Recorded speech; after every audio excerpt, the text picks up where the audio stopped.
il tavolo provinciale ha appena deciso sostanzialmente ulteriori misure oltre a quelle che avevamo adottato stamattina, e cioè la sospensione delle attività didattiche nelle scuole di ogni ordine e grado e la sospensione dello svolgimento di ogni manifestazione pubblica. Questa è la novità.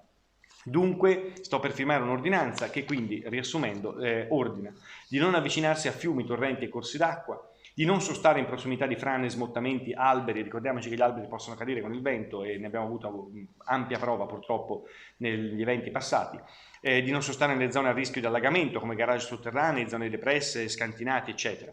Di rimuovere o assicurare con attenzione lamiere o strutture che potrebbero essere portate via dal vento recando pericolo alle persone e alle cose. Ricordiamoci che questo è uno dei rischi più grossi che possiamo correre.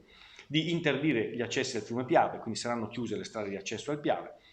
E queste sono le due novità: di sospendere le attività didattiche nelle scuole di ogni ordine e grado e di sospendere lo svolgimento di ogni manifestazione pubblica. Ecco, al di là di questi ordini, mi raccomando, però vi invito veramente ad adottare alcuni comportamenti sensati, quindi assumere un atteggiamento prudente in generale, perché ci possono essere delle cose anche improvvise, allagamenti, cadute di alberi, cose non prevedibili e molto, molto rapide.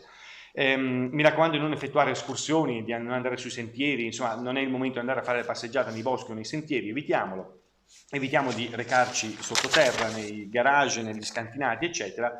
Prestiamo la massima attenzione alle indicazioni fornite dall'autorità attraverso i media, quindi tenetevi informati perché ci possono essere delle novità, anche se insomma, non stiamo parlando di vaia, però sicuramente c'è una situazione di criticità che va molto tenuta in considerazione.